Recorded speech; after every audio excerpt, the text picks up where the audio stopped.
Hello, everyone, and welcome back to Bobble Pod on episode 13 of season 3. And we're having a really good season so far. We're going to be talking about what does a recession mean for your business. But before we begin, as always, don't forget to like, follow, subscribe on our podcast platforms. If you're on YouTube, hello YouTube. Don't forget to press the subscribe button, follow our channel, and get the notification bell switched on so you can be updated when the next episodes come out. They come out every week on a Tuesday. Formalities done. Back to the actual episode in hand. So this is going to be a fun one because the minute Callum walked in, I was like, I got a lot of controversial stuff to say. And he was already giving me the eyes. Don't worry, it's not going to be like the whole Google rant anymore. But the topic of this episode is what does a recession mean for your business? And the reason I'm talking about that is today's recording date is the 9th of August, and we obviously record beforehand and do our research before we launch episodes. A bit like, the Graham Norton Show comes out on a Friday, but recorded on a Thursday. The Bank of England announced it, that actually we will be in a recession by the end of the year, if not early 2023, and it will last until 2024. Now, obviously, alarm bells ringing, businesses, what do you do? What can I go? What does it mean for my business? In the short term, just some stats that I've been pulling out. Inflation is expected to rise to 10.2 in Q4, and that's mainly due to the energy bill increase and the cost of living crisis we've got right now. And the people to blame for that is your government, nobody else. And this is an interesting stat because I always talk about, when I talked about with Gareth Healy, the most difficult element I face as an agency owner is recruitment. Unemployment is expected to rise from 3.8% to 5.5% by 2025. So that means more and more people over the next 2-3 years are going to become unemployed as opposed to employed, which puts more pressure on the skilled workforce being needed. Now, in the next 10-15 minutes, I'm going to talk about what does a recession mean for your business? What will this impact for you? It's not all doom and gloom. But before I start off, we're in this position, and I have to be careful what I say before Callum gives me the evil eyes, it's due to the incompetency of our government. Okay, yes, we've had Brexit. Okay, yes, we've had a pandemic. But if you really go as far back as the last time we had a decent, stable government, which was before the Brexit vote and before any Brexiteers come in and say, oh, it was good for the country, I was pro-Brexit. So I voted for it, not because of immigration, because my family were immigrated into this country, but for other reasons in terms of the opportunity it would lead if I potentially have a family and the future generations of this country. You got so many independent countries out there that are able to build their own, resources, build their own trade agreements. We shouldn't have to rely on 20 other EU countries to work together, and we can still build relationships. It was more for economical potential business reasons. I thought as a business owner, yes, that would serve better purpose for me. And politics is all about your own personal opinion. Now, people can come in and, if you want to try and cancel me, unsubscribe because of what I just said there. I didn't say anything out of line there. I'm just giving my opinion and one of the reasons why I voted for it. Has it been executed well? No. Is that the fault of everyone who voted for Brexit? No. Was the campaign by Brexit good? No. Did I agree with the messages on the bus? No. Did I agree with Boris Johnson? No. Or Nigel Farage? No. Am I the supporters? Hell no. But it comes down to, at the end of the day, since that point, and the reason I'm mentioning Brexit that is a fundamental element of where things have started to spiral down because it wasn't executed well, because we've had incompetent leaders in the form of Theresa May, Boris Johnson, and now I've been given a slip through the post where I'm asked, who do I want to be the next Prime Minister, Liz Truss or Rishi Sunak? And I'm just going to rip it up and throw it in the bin because neither of them are competent enough to run this country in what is the most difficult time for the average household income in the UK, especially those that are under the poverty line. I mean, it takes people like Rashford from Manchester United, and I'm a Liverpool fan, to do a campaign just to get school meals and to get them on board with that. So I know what I'm saying might be hypocritical, that, I'm a bit of a, conservative, pro-Brexit, but that doesn't mean I'm not human. I vote on policies that impact my life financially. That's what I encourage anyone to do. Execute your vote in the best position in terms of how it's going to help improve your life, whether that is the majority of the vote or not. As long as you execute your vote, whether you vote Green Party, whatever it is, as long as it's for you, you vote for yourself, not what other people tell you to do. That is democracy. That's what you should do. But unfortunately, we've been left with incompetent leaders, and that's why we're where we are right now. And if it's going to be a mild recession, which is what I'm hearing, I listened to a podcast which Elon Musk was on, and he's like, it's a mild podcast. It won't be that bad, but it will last a while, maybe longer than 2024. We're a micro business, we're an SME, and actually most of our listeners are SME owners and business owners, people in marketing, and it's going to have a big impact. The key things it's going to lead to is job losses. There's going to be manufacturing slower down. There's going to be a decline in consumer spending, and there's going to be a real decline in the real income that people earn. That's overall what a recession means for people. And it comes down to facts like over the last 2-3 months, I've seen cost to us as an agency increase.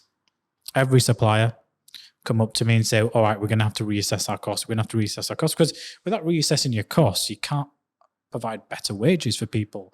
You can't maintain that level of profitability, because one of the key things that's going to come in a recession with businesses, cash is going to be king.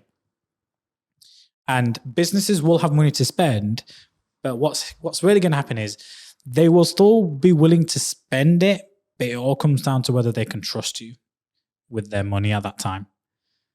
So it's not about when it comes to marketing. It's like, well, there's going to be clients out there that would still want to invest in marketing, launch new products and elements like that. But it's going to come down to the fact that, can they trust you with that money in a time where they're going to be cutting back on, wage bills and elements like that, making tough decisions. They're going to have to make longer decisions. And what that means is it's going to take longer for us to onboard clients, because we're going to have to do a lot more due diligence. We're going to have to do a lot more time and effort into things that we wouldn't normally do. I mean, we do a great pitch. We do a great free audit and a strategy as an agency. And you're more than welcome to, question anyone that we've done it for in terms of the depth that we do. It's not like a 75-page document as a minimum, where we do a full competitor analysis, audience analysis, then recommend our actual channel strategy, individual audits around SEO, PPC, and then what they should do in those channels. Very, very comprehensive. It takes us about 90 minutes minimum to present to a client. It's less of a pitch as opposed to, here's where you are, here's what your audience is doing, here's what you're doing wrong, and here's what you could be doing better. And that's what businesses want to know. And it's detailed. And because it's detailed, they then have the trust that we've done our due diligence and we've gone that extra mile in doing it. And that was complimentary. Normally, if I was to charge that, I could easily charge it for $1,000, $1,500, $2,000. But it's elements like that. So for businesses, what it really means, business like me, anyone who runs a business, what it means is reduce profits, credit crunch, because lending is going to become a lot more difficult, a lot more stringent to who they lend to, specifically smaller businesses. The bigger businesses will be okay. A reduction in cash flow, as I mentioned, cash is going to be king. Drop in stock prices. So if you're one of the FTSE 500 or any other listed company, you're going to see stock share prices generally drop off. That's what happens in a natural recession. There's going to be decline in product quality. So if you're an e-commerce client and you're getting products shipped in, be prepared to have more returns and more potential customer complaints. And the reason that's going to happen is because of the manufacturing slowdown I mentioned earlier, is as one of the side effects of the recession. So with manufacturing slowed down, a reduction in quality of products being produced, which leads to more products being broken, issues, more warranties being issued, more insurance companies. It's just the rolling ball, like a snowball. Each element impacts a different element that you haven't considered or thought about in that element. Now, I've been asked this question quite a lot recently in terms of like, is there going to be a recession? Well, we already know there's going to be. The Bank of England has announced we're going to be in there. Will it be a really, really bad recession now? I'm no financial advisor. I can't advise. I don't know. I just read the elements and get my information where I advise everyone else to do. So go online, have a look, read, understand what the Bank of England is saying, listen to, articles like Financial Times. When I was getting some stats, I ended up on The Guardian, and The Guardian blamed the war in Ukraine for the recession. My personal opinion is that that's not true. It's the fact that we lifted the budget cap on energy bills. I mean, I watched this video of people in France and their actual real energy bill costs and how there's a cap on how much they pay and how it's all government focused. And basically, the profit that the company makes goes back into keeping energy bills low in France. Does anyone want to guess what one of the companies are that is a French company that actually operates in the UK? Is it EDF? Yes, EDF made around about 300 plus million profit from energy prices last year. Do you know where that went? Back into France to keep the France's population energy costs low. It's ridiculous. We're letting other countries come into the UK, sell energy to us, and use the profits from our household incomes to keep their countries. It's just, I can't even finish the sentence. It's just mind-boggling to think that that is happening. There shouldn't be an uplift in the energy cap prices, specifically when you go out and you see the profits that these big companies are making and the dividends. And I understand an element those dividends go to stock prices when you're investing into pensions and elements like that, but they're not going to be realized until, a very, very long time. Whether or not we'll be old enough to actually see a government pension based on the way this government's going is all going to be about private pensions than anything else. And it could have been avoided. I remember speaking to my local MP, which is Andrew Jenkins. And I mentioned to her because this whole thing with the cost of living crisis, and I felt compelled to attend one of the open events and said, it's ridiculous. Why are you doing this? Now's not the time to put a burden on people's energy bills and do it right now. And that's me going up to my local MP and actually telling her this. I said, she was actually the whip at the time. She still is a whip. And I remember saying to her, and she goes, she actually agreed. And I went, well, you're in a position of power.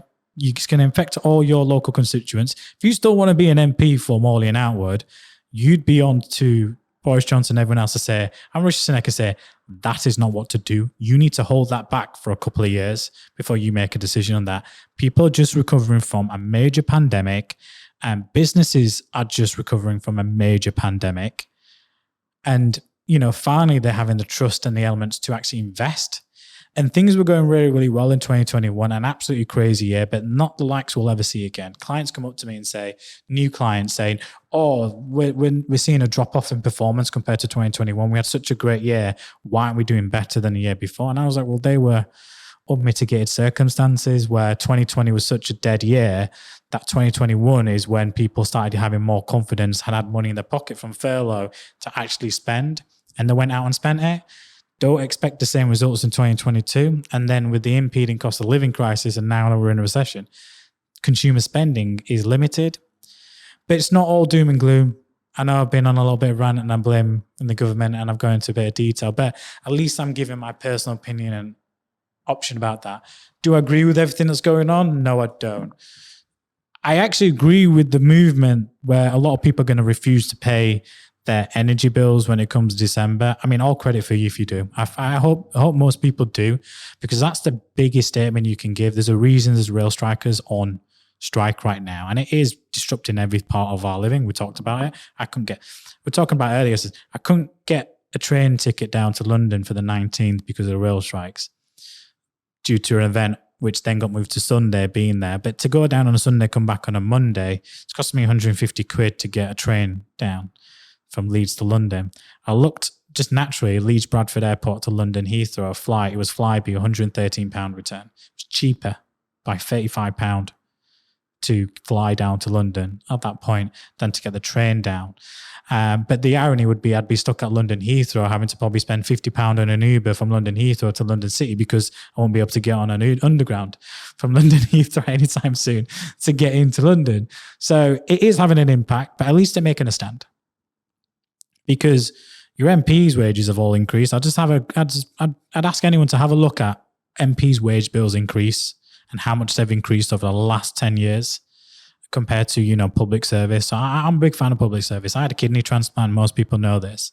So I value our NHS. I value our public service employees and everything like that. And I run my business ethically, and I support our staff by making sure they get significantly more than the living minimum wage they need, and that they're comfortable and not thinking, ooh, I really need a wage rise. That's not happens. We do wage reviews every 6 months to offset issues like a recession, cost of living crisis. And I'm glad to say that in my one-to-ones with my team members, not one person has been able to say, no, they're struggling with bills or anything like that, because they earn well, but they do a great job as well and they deserve it.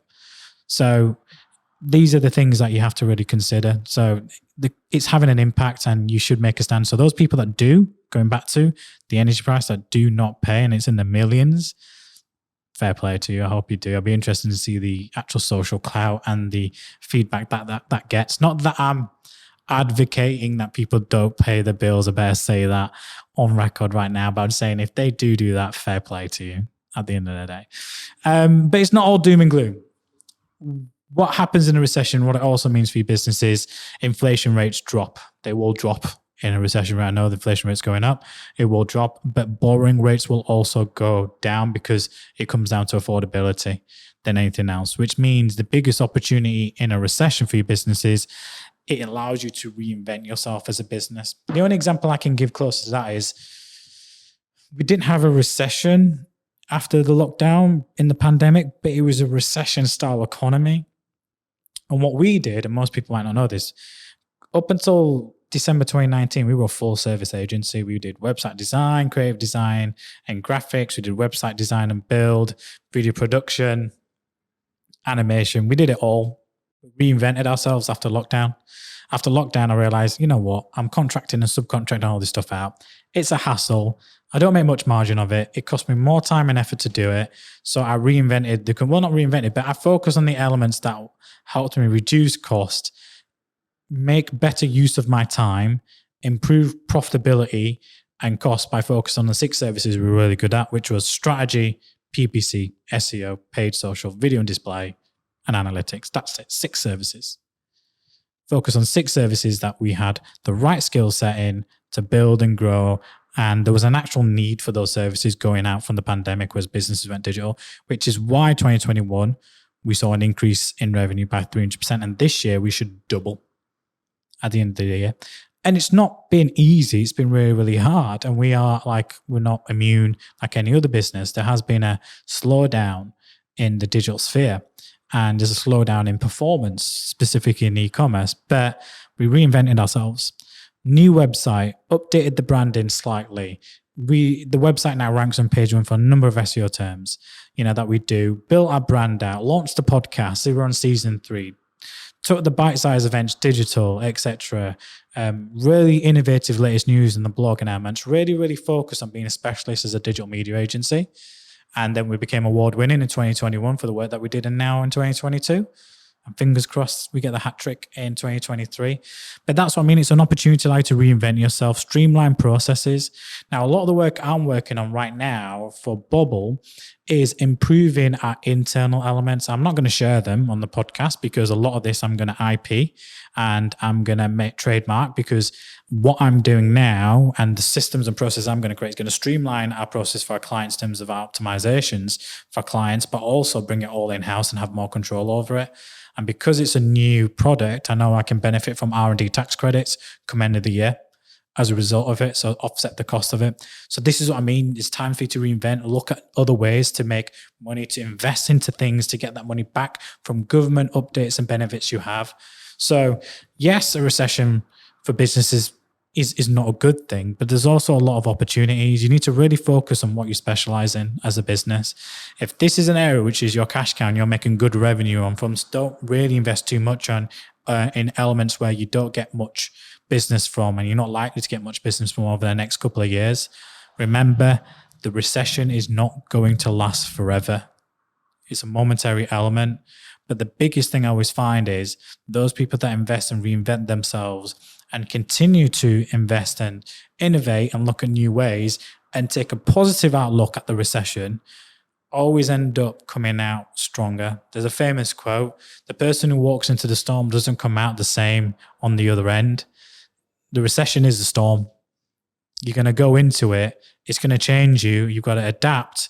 You've got to understand what's going on, and you're going to come out of that storm maybe a slightly different business, but evolved better business that can weather elements like a recession. So a lot of things covered on there, some personal, I'd say I'd call it therapy where I've let it off. Sorry if you're listening on Spotify and you had to listen to that. But hopefully you got some advice and value with that. The next episode is really, really important because I want to split into two. This episode, like I said, is what does a recession mean for your business? What does it mean for everyone? The next one is actually marketing during a recession. So I'm going to very hone down on the topic of marketing in a recession for episode 40, which will launch next week, Tuesday. So stay tuned for that. As always, thank you for listening. Don't forget to like, follow, subscribe. Use the hashtag Mr. Bobble or Ask Bobble if you've got questions, and we're picking up on some of those questions that have come through in the upcoming episodes. Thank you very much.